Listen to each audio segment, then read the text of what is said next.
We have details of backstage heat between Roman Reigns and Matt Riddle. Plus, a Hall of Famer confirms their WWE departure, and an AEW star is teasing an all-in grudge match. It's all in the Cultaholic wrestling news right now. You might have seen this doing the rounds recently. Matt Riddle recently speaking about heat between himself and Roman Reigns. We have an update on that today, but let's go back to this quote from Matt Riddle whilst he was a guest on the Bubba Army podcast, talking about how this tension between him and Roman began. He said, the guy who set up the interview beforehand told me to mention how RK Bro was killing it in merchandise and how we were the best team, better than the Bloodline, since Randy and I were feuding with them. So I talked trash, saying RK Bro was selling more t-shirts and got into the merchandising numbers and all that. If we got into a cage or ring, I'd beat the brakes off of everybody in the Bloodline. I don't care if you're the tribal chief or whatever.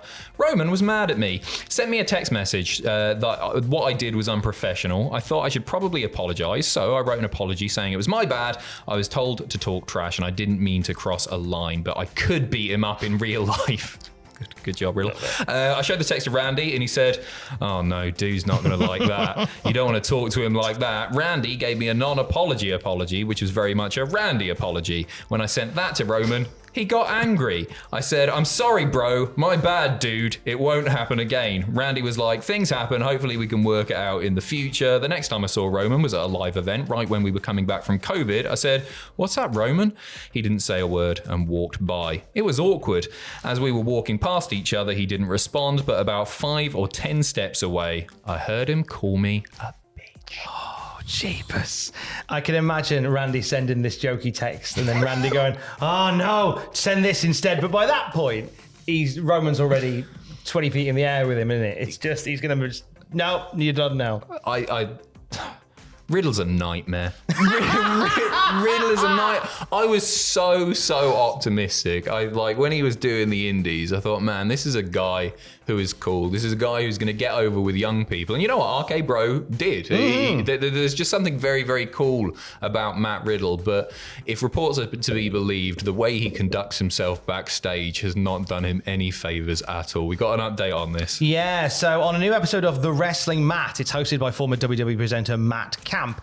He revealed that Roman Reigns and Matt Riddle had to be kept apart on the set of The Bump due to this previous issue. He says Roman came on in August of 2021 because he had a partnership with Shady Rays, a sunglasses company. He did the interview from a house with an outdoor shower somewhere, and he was in full Roman mode, presumably having a shower at the same time. The funny part is Riddle was the in-studio guest for that show, and we 100% did not put Riddle on the set until Roman was off the video screen. We didn't want to mess with that. Then Riddle went and said something dumb about Roman in another interview right after that. I think that's where he told the story about writing a letter to Roman apologizing, with Randy telling him to do it again and all that. We made a point to keep Riddle off the set until the Roman interview was done, which was definitely the right call. He's rumbled a few people's ruffled a few feathers in his time in WWE as Riddle. I can understand why Roman would be peeved by this whole thing. You're coming out and you're burying the top guy. At the same time, should Matt Riddle have been instructed to talk about like the merch numbers and stuff like that, which sort of devalues Roman Reigns and the Bloodline? That was the hottest story. Still is the hottest story. And also, as a wrestling fan, is it interesting?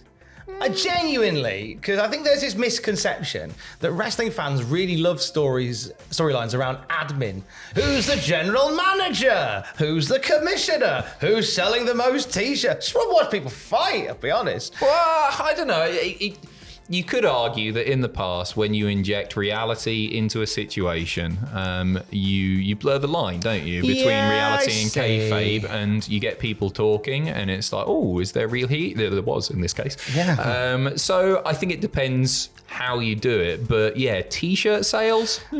I think, and it's one of those things with WWE where I think, in terms of 3 people in wrestling that you don't want to upset, probably Roman Reigns, probably Brock Lesnar, probably Goldberg, and Riddle did all 3. Goldberg? Well, oh yes, big He is big. Yeah, he is big. He kind of did the triple threat, didn't he? Of just people, and I think a lot of it stems from Riddle going, "I'll have you in a fight." It's not necessarily the fact that they might be able to beat Matt Riddle up, and I don't want to sit here and have that conversation. Who knows? It's to do with they are like the top, aren't they? Yeah. Those three, some of the biggest names in professional wrestling history, and Riddle's gone and done it to them. He's not like.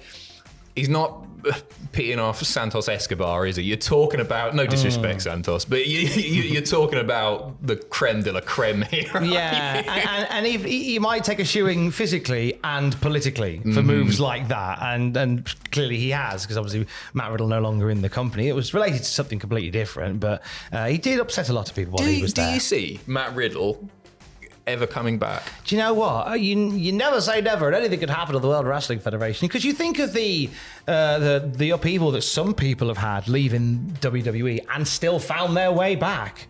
Like, you genuinely never close a door on that sort of thing. There's a very small handful of people who never came back, or at least at this point haven't come back.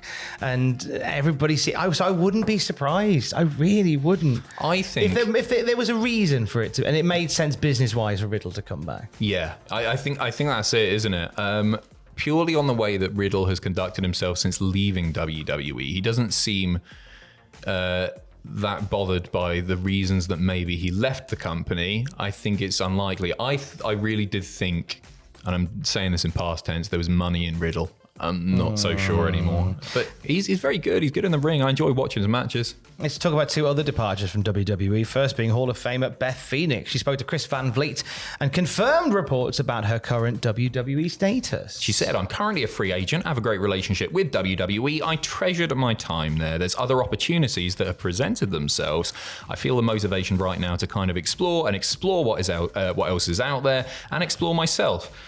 But my relationship with WWE hasn't changed." Stop it. Now, she has nothing but love as she's departing WWE. She says, "I have so many friends there, and I appreciate and I enjoy the product as I always have. And I love NXT. I have a special place in my heart for NXT. Of course, and just the system and seeing young people coming through, the excitement of developing themselves for the big time. I love WWE. I always will." So there's love there. Be interesting to see what she does next. I think she's a tremendously charismatic person, and I enjoyed her commentary as well. I know some people were sort of like, "Oh, she's not saying much here. She's not doing enough." I thought she was alright. I thought people were pretty harsh on her. She wasn't an all-timer or anything like that behind the commentary desk, but I think realistically, when Adam Copeland makes his return, it wouldn't surprise me if we get some mixed tag stuff down the line, maybe a little Beth Phoenix run. I think that's where I see her next in-ring foray being in an AEW ring with her hubby. Yeah, and you know what? It's an easy thing, because I imagine WWE, I'm 99.9% sure that they own Beth Phoenix as a name, but Beth Copeland just works, doesn't it? They've established Edge as Adam Copeland now. So I think that'll happen. Another departing name recently has been MVP, and MVP's former charge, Omos. There we go. Homosexuals rise. He was a guest on Unlikely with Adrian Hernandez, who's brilliant, by the way. I've seen a few bits from Adrian Hernandez lately, and I'm a big fan of Adrian's work. And he had a lovely chat with Omos and talked about MVP's departure. And Omos had this to say. "Since my time in WWE, I've spent the most time with MVP on the road. We've driven everywhere. I'm definitely going to miss him." Oh, all of this Omos news is heartbreaking, mate. I don't like hearing the big man be sad. I was able to learn a lot from him. I was able to pick his brain. We spoke about everything from wrestling to promos, how to be a good heel, just little things about the business that a lot of guys don't get. I got to get that one-on-one time with him, someone who is very experienced in this business. I was extremely grateful that I had the opportunity to work with him, and I did learn a lot. Forever friendship. He's forever my guy, Omos. Bright eyes burning like fire. And he's just there holding his fragrances. Bright eyes, how you glow and fade. Piercing. It is rather. I think Omos and MVP were a dream team. That was, I think. I wouldn't go that far. For them no, they were good. Hall of Famers, sharp. No, Omos definitely needed somebody who can lead the promo work and just had a bit of gravitas there, and I thought MVP was the right guy. Yeah, MVP being very, very vocal about the running of WWE now and the creative running specifically with regard to Triple H. He's made a fair few comments on social media about him, so don't expect to see MVP coming back anytime soon, that's for sure. If you would like to take it up with him, I believe he's spending a lot of time in Wetherspoons at the moment. There was a video on his Instagram of him enjoying a Newcastle brown ale recently. Oh, I saw that. Yeah. Horrible ale. Oh, don't. No, I know. It tastes bad. I know I'm in the wrong place to be saying that, but it is a bad tasting ale. In the wrong part of town, boy.